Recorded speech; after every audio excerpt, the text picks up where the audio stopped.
Hello guys, TNPSC group 2 2024 September 14th கேட்ட questions தான் பார்த்துட்டு இருக்கோம். இப்போ இது 12th கொஸ்டின்.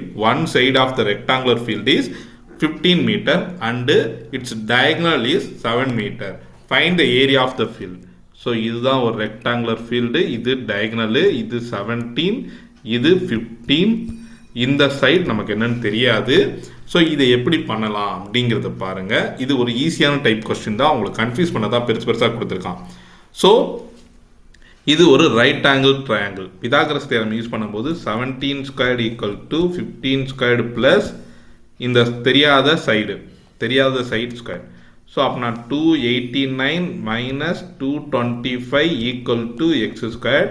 அப்போ நான் எக்ஸ் ஸ்கொயர்டு என்ன வந்துடும்னா ரெண்டையும் சப்ராக்ட் பண்ணால் 64 வந்துடும். எக்ஸ் ஈக்குவல் டு 8 வந்துடும். இப்போ ஏரியா ஆஃப் ஃபீல்டு என்ன வந்துடும்? 8 இன்ட்டு 15. 8 இன்ட்டு 15 பார்க்கும்போது 30 இன்ட்டு 4னா 120 மீட்டர்ஸ்னு வந்துடும். ஸோ மீட்டர் ஸ்கொயர்னு வந்துடும். அப்போனா D1 தான் கரெக்டு. D1 தான் கரெக்டு. இந்த கொஸ்டின் உங்களுக்கு புரிஞ்சிருக்குன்னு நினைக்கிறேன். இது ரொம்ப சிம்பிளான கொஸ்டின் தான். மறுபடியும் ஒரு தடவை சொல்கிறேன். பிதாகரஸ் தியரம் முடிவு பண்ணாட்டாலும் பரவாயில்ல, மக்கப் பண்ணிக்கங்க. இந்த டயகனலை தெரிஞ்சுக்கணும். இல்லைன்னா ரெண்டு டயகனலுமே ஈக்குவலாக இருக்கும்.